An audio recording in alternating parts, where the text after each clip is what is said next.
Imagine you're standing in this small, super crowded shop, and the clerk behind the counter looks at you, asks a question, but the words just hit your ears at absolute warp speed. Oh, yeah. It just sounds like complete gibberish at that point. Exactly.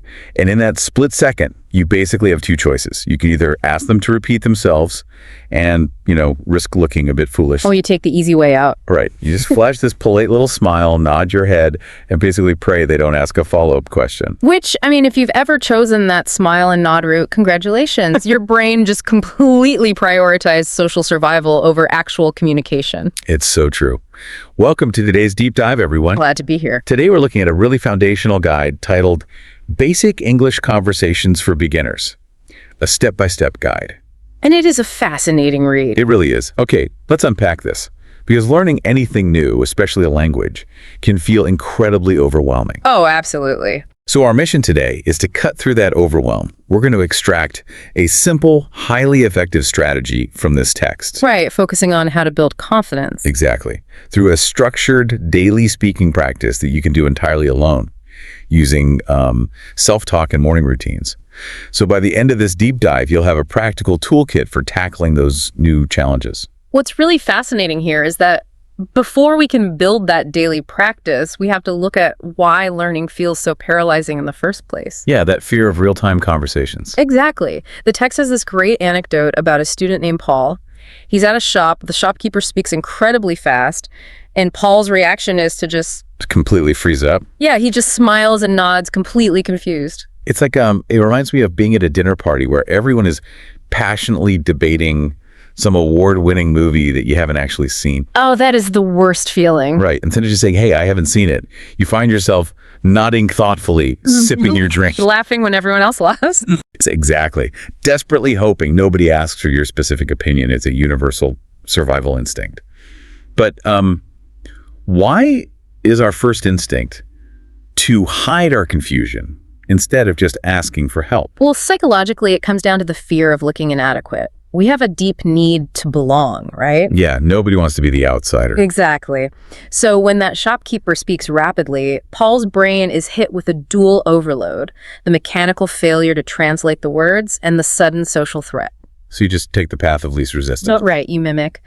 But the text gives us these immediate antidotes to this panic.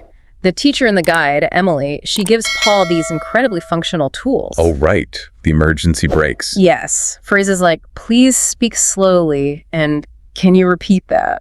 Which, on paper, those seem almost comically obvious. They do, but in the middle of a panic response, obvious logic goes right out the window. Oh, totally. You just go blank. When you're overwhelmed by a social threat, your mental bandwidth shrinks. You literally cannot access new vocabulary. Wow, so you just shut down. Pretty much. That's why those phrases are the most critical tools in a beginner's arsenal. They instantly relieve pressure and buy you time to actually process. Okay, so you pause the fast talker, but then you still have to talk. Right. You have to move from stopping the panic to successfully interacting. Right, you need a baseline. And the guide transitions into these basic scripts for, polite survival. Creating a framework of reliable responses. Yeah, like the classic, hello, how are you, followed by, I'm fine, thank you.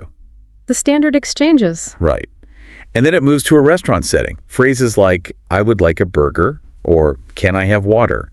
And even just the power of admitting, I don't know. Which is incredibly freeing for a beginner. But here's where it gets really interesting, and I want to push back on this a bit. These phrases seem almost too basic. How do you mean? Well, shouldn't learners be pushing themselves to build, complex, nuanced sentences right away, instead of just saying, I would like a sandwich? It's a common assumption that harder work equals faster learning. Right, because it feels like just parroting basic phrases would stunt your growth.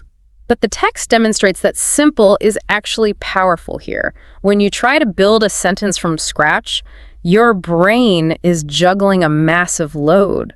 Yeah, I guess you're thinking about vocabulary, grammar, conjugating verbs, pronunciation, reading social cues. It's completely exhausting. It's like building a house by mixing your own concrete, cutting your own timber, and forging your own nails all on the very first day. You're going to burn out before you even get a wall up. Exactly. That's a perfect analogy. The phrases the text teaches, like, I would like, act as prefabricated walls. Oh, I like that. The structural work is already done. Exactly. You don't have to worry about the syntax. You just drop a single noun into the pre-built slot. a burger, water, rice. So it removes the heavy cognitive load. Right. It allows the beginner to focus on the execution of speech and the feeling of successful communication rather than getting tangled in complexity. Okay, I see. You're removing the friction so they can actually experience a win. Yeah. But how do you make those simple survival phrases automatic? You don't wait for a stranger in a restaurant to practice, that's for sure. Right. If you only practice when you're ordering food, you're going to be starving for fluency. You had to build a controlled environment. A laboratory, essentially. And this is where the source material is so great. It gives this explicit directive to practice speaking every single day, even entirely alone. The daily self-talk framework. Yes, using a morning routine. Emily tells Paul to narrate his day out loud. Like you wake up and you say out loud to your empty room, I wake up. Step-by-step narration. Yeah. Then you go to the kitchen, and as you eat, you say, I eat breakfast. Yeah. And as you leave, I go to work. It reminds me of, like, a professional basketball player shooting free throws alone in an empty gym.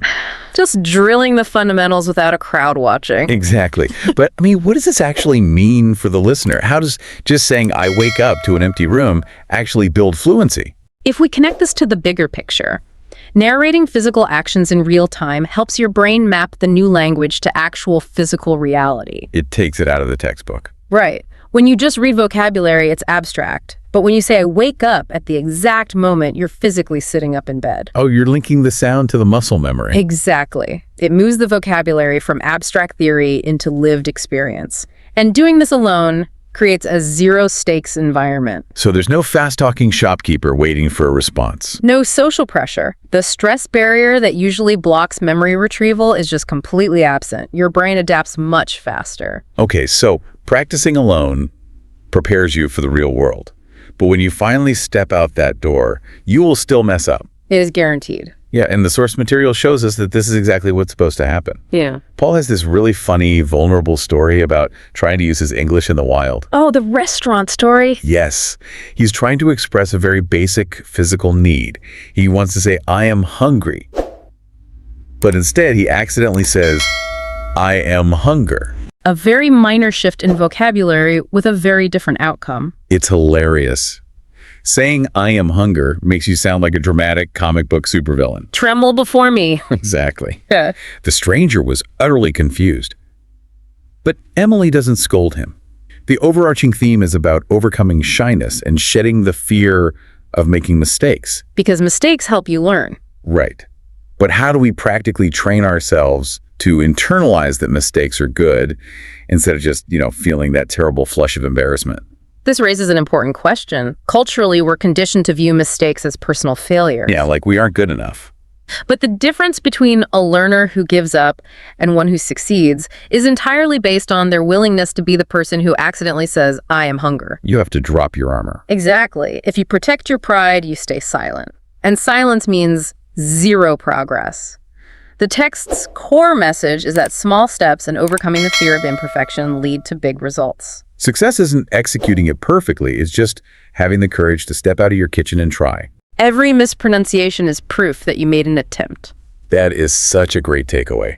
And it brings our deep dive to a close today. We've summarized quite a journey for you. From the panic of the fast-talking shopkeeper. Right, to the power of basic polite phrases and that empowering daily morning routine of saying, I wake up, I eat breakfast. All the way to accepting our supervillain-sounding mistakes. Exactly. So here's our call to action for you. Tomorrow morning, implement this structured self-talk guide. Put it into practice immediately. Yeah. Even if you aren't learning a new language, you can apply this to a new skill or mindset. Narrate what you're doing out loud. Build that zero-stakes environment. Give yourself permission to be a beginner. But before we sign off, we want to leave you with a final, lingering question to mull over. Something a bit deeper. Yeah. The source showed us how powerful it is to narrate our physical actions, like eating or walking in a new language. But what happens when we try to narrate our internal emotions using only a beginner's vocabulary? Oh, that's a fascinating concept. Right. If you're feeling like this incredibly complex web of anxiety, but you only allow yourself to say, I am sad, or I am tired. The Does stripping those complex feelings down change the experience? Exactly. Does the forced simplicity of those basic sentences eventually change how we actually experience those messy emotions? Does it simplify the feeling itself? It really challenges how we process our own internal states. Definitely something to ponder. Thank you so much for joining us on this deep dive. It's been a blast sharing this with you. It really has. Don't be afraid to make those loud mistakes. We'll catch you on the next deep dive.